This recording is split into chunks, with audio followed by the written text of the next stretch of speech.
G'day guys and gal, there are a lot of really awesome, big, scary, powerful spaceships in Warhammer 40k. Ships like Planet Killer that could kill planets, the Gloriana class ships of each legion, the Abyssal class ships, a class even greater than the Gloriana class that the word bearers had 3 of for some reason. Even the Blackstone fortresses, ancient mega ships created by gods, but all of these are worth less than a lick spittle of cum on a horse miniskirt compared to the might of the Phalanx. The mightiest ship not just in the Imperium but the galaxy itself, a one-ship armada with no equal. Whenever the lore is describing a really powerful massive ship, like an Abyssal class, it always says, "This truly is the King of the Void, the mightiest of ships," other than the Phalanx of course. Like the lore has to be very explicit that the Phalanx is the Emperor of Space with no equal. So let's dive into it and try to find out why that is and why no one has created another Phalanx. Before we get started, Christmas is coming baby and it's time to start getting gifts. So I partnered with Manscaped today to present you an option to give to someone special in your life, the Performance Package 5.0 Ultra. Now Manscaped do have a lot of cool products, many of which I use in my day-to-day as I have a policy on this channel to only promote brands that I am a customer of. However, the Performance Package is the ultimate all-in-one. It features the Lawnmower 5.0 Ultra for body and groin hair trimming. This thing slaps, 60 minutes of runtime, waterproof, and features skin-safe technology, meaning you can use it on your dangly bits without striking the fear of God into your heart. Now, body hair and even ball hair has a time and place. Some people even prefer it, but nobody likes a nose and ear hairs, but plucking them sucks. So this package also features the new and improved Weed Whacker 3.0, which safely and effectively deals with those things. The package also features the ball aftercare, with the crop soother and crop preserver to keep your balls hydrated and fresh. Also massively helps with stanky dick, which yep, no one likes stanky dick. You can get this package alongside many other awesome Manscaped products for 15% off store-wide when you use my link below or code Majorkill15. Cheers to Manscaped for sponsoring this video. Today we'll go over the lore of the Phalanx, detailing its origins, who made it, why it's so powerful, and its best moments in the lore. Let's get into it. In 40k, usually it's Chaos or the other factions that have all the bullshit overpowered stuff that the Imperium has to deal with. But when it comes to the Phalanx, it's the other way round. This is the Emperor of the Void. Its girth, guns, technology, and shielding have no equal. It's a gigantic mobile space station that moves almost as fast as a normal ship and has warp capability. Its only flaw is that it can't be everywhere at once, otherwise the Imperium would be literally invulnerable. But where did these absolute behemoths actually come from? Well, good old GW loves a good canon conflict, so there was 2 in-law sources. In one story, Rogel Dawn built the fortress himself as a way to do some Rogel Dawn wank and state how awesome he was at building stuff. In another, probably more canon version, Rogel discovered the derelict fortress in his home system of Inwit and used his brilliance to bring it back online and functional. I prefer option 2, as if Rogel could just build huge mega fortress ships greater than all others even before being discovered by the Imperium, why wouldn't he make more, or why wouldn't he make better ones? Him discovering it adds a level of mystery to its origins, and it's also still impressive that he was able to make it operational using his own genius, even before being introduced to Mars and the Mechanicum. As a double-edged sword to that, we don't know precisely when and where the fortress was made. However, using my autistic brain and extensive 40k knowledge, here is what we know.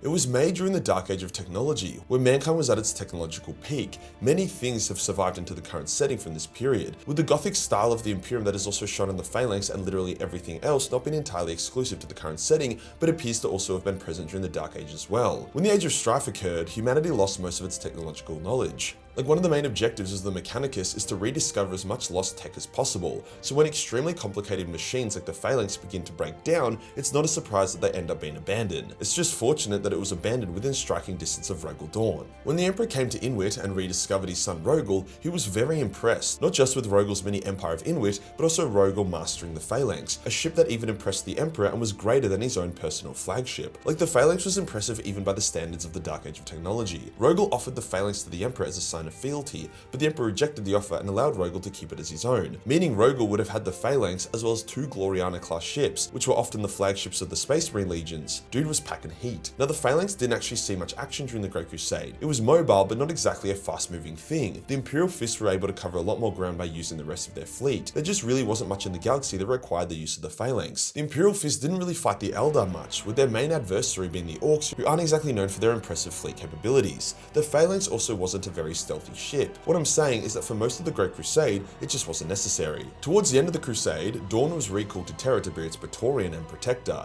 as the Emperor had to begin his Webway project and wanted Terra and the Sol system to be properly garrisoned. As such, the Phalanx remained in orbit above Terra for almost the entire heresy, being seen as instrumental in its defense and unable to be deployed into the wider galaxy despite the effect it could have there. Dawn just couldn't risk losing it. It did make Terra unassailable until the Siege of Terra itself, as nothing short of the entire Traitor Warfleet would be able to break it. When the Solar War began, the moment the traitors finally attacked the Sol system, the Loyalists were actually reasonably confident that they could win the war in the Void and prevent Terra from getting invaded or bombed. See, the Sol system only really had one stable warp entry point, more or less a choke point. The traitors would have to emerge from the warp here, and they would be faced with orbitable weapons platforms, a fuckload of mines, the entire Imperial Fist fleet, and numerous fully prepared planets. When the traitors did emerge, hundreds of their ships were annihilated instantly as they would translate from the warp only to instantly hit a mine. See, when you're in the warp, you cannot put on your void shields as you need your Gellerfield on, so a ship is most vulnerable as they leave the warp, as they have to quickly turn off their Gellerfield and then quickly turn their void shields on, a process that takes a minute or two. In that minute or two, that ship is literally a sitting duck, with many instances in the lore of fleets getting absolutely devastated by getting ambushed as they leave the warp. However, the traitors had so many ships, and they made sure to send in ships full of cultists and Canaphorta first to absorb the mines, so when the Traitor Legion ships arrived, they would have more of a fighting chance. In an act of caution, Rogel kept the Phalanx back from this engagement, and it's a good thing that he did, as the traitors had a solution to the choke point problem. Using some bullshit warp hacks, they managed to rip open a warp portal much deeper in the Sol system, a second front, out which came most of their elite ships. This allowed them to instantly besiege Luna, break the blockade of Mars, and strike at Terra. The Phalanx kicked into action and intended to obliterate this threat, and it probably would have. However, more bullshit hacks meant that demons began manifesting on the Phalanx, and the ship was disabled as Rogel and its crew fought to reclaim it. Rogel was about to initiate a reactor overload to stop the traitors from claiming the Phalanx when a brave sacrifice of a woman, who was unwittingly the nexus of the demonic assault, banished the demons. The damaged Phalanx was then withdrawn from the battle and hidden at the edge of the system alongside the rest of the Loyalist surviving ships, preferring to hold them in reserve until the right moment rather than let them be destroyed in a vain attempt to defy the traitors. It was quite tragic. The Phalanx, mightiest ship in the Imperium, had to sit on the sidelines and watch Terra get ravaged. See, Rogel had a backup plan. If Terra was to fall, the Phalanx would come forth and be used as the evacuation ship for the Emperor. Now, the Emperor wouldn't have abandoned Terra, but Rogel still held it there as a last-ditch evac hope. Dude was the master of contingencies, so it was very cathartic when the Astronomicon was relit and Battlefleet Solar emerged from hiding to assault the traitors' rear, whilst the Ultramarines broke through and attacked from the other side, slaughtering dozens of traitor ships. However, for many years post-heresy, the Phalanx wouldn't do much. It was damaged and no one really knew how to repair it properly. To make matters worse, it was designed to be garrisoned by a legion of 100,000 Imperial Fists. Now it only had 1,000 and begun to decay, entire sections abandoned. It was still a mighty ship, but now a shadow of its former self. This is why it didn't feature during the War of the Beast. The Imperium decided to put it on the sidelines, then guarantee its destruction against an Orc attack moon. To make matters worse, during the 13th Black Crusade, a traitor force attacked it while it was docked in the Sol system, summoned demons on board, and wrecked it further. The Phalanx had to fire upon itself to purge the sections that were too corrupted to save. The Imperial Fists were actually so worried that they would lose it in this engagement that they made an emergency warp jump to take it away from the Sol system, ensuring it couldn't bomb Terra. Fortunately, the Emperor smiled upon them that day, unleashing his Legion of the Damned on board to purge the heretics, and even guided the Phalanx to Cadia as it was under siege. The Phalanx was pitted against the Will of Eternity, Abaddon's Blackstone Fortress, and it fucked it up.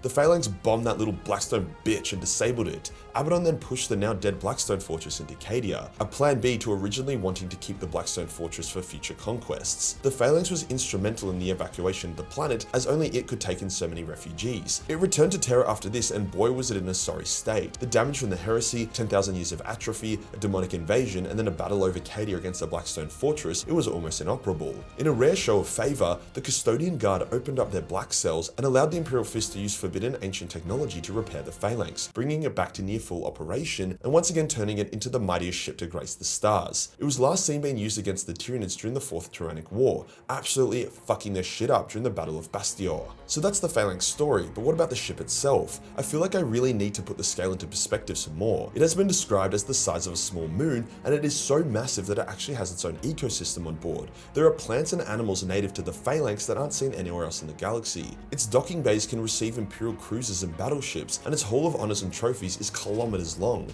Every bit of its exterior is covered in armor plating, void shielding, and guns. Lots and lots of guns. It even has its own guardsman regiment that protects it. Rogel Dawn's skeletal hand is also present on the Phalanx. Conflicting lore sources, thanks again GW, state that his entire skeleton is on board. However, this has been retconned so that only his single hand is there, as GW don't like closing the door permanently on Primarchs returning because Primarchs sell well. With all of this said, is there another ship that matches its might, or even comes close? Well, Lorgar did make 3 Abyssal class ships in secret, which is a bit of a strange piece of lore, which were notably larger than Gloriana class. However, individually they would get wiped by the Phalanx. If all 3 engaged the Phalanx simultaneously, I believe the Phalanx would still win, although it would take significant damage. At the end of the day, although massive, the Abyssal class ships were still ships, while the Phalanx is a mobile space fortress. The Eldar craft worlds are bigger, although probably not as girthy, and would make for a mighty space battle. However, Eldar craft worlds also aren't really designed for battle. They use large fleets to protect themselves, and it's considered very bad if a craft world is fired upon or boarded. The Phalanx is purely designed for war, so I would honestly give this one to the Phalanx. Now, although the Phalanx did kick the ass of a Blackstone fortress, that Blackstone fortress had been sabotaged from within by Space Wolves, which lowered its shield and its main gun was not primed to fire. See, Blackstone fortresses aren't covered in guns. They have one main weapon, a turbo fuck you psychic laser, which was originally designed to kill the Catan, that can one-shot most ships as it seems to pass through void shielding. In a fair straight-up fight, the Blackstone fortress would need to kill or heavily cripple the Phalanx in a single shot, but I just don't think it can do that. Sure, the Phalanx does use void shielding, but it also has a lot of esoteric technology as well, and I believe it would be able to withstand a single shot. After that shot, the Blackstone fortress would be vulnerable as it takes ages to recharge. All the while, the Phalanx would bomb the ever-living shit out of it. The Phalanx has also been stated to be larger than Blackstone fortresses. So there you go, it's one girthy golden motherfucker. If you enjoyed the video and you want to support the channel, then Patreon is the place to be, where we have awesome Warhammer 40k fan arts, a boatload of Battle Mace 40 million hentai, and some awesome nude live action cosplays. Join the Discord for more memes and I'll see you in the next one. Peace.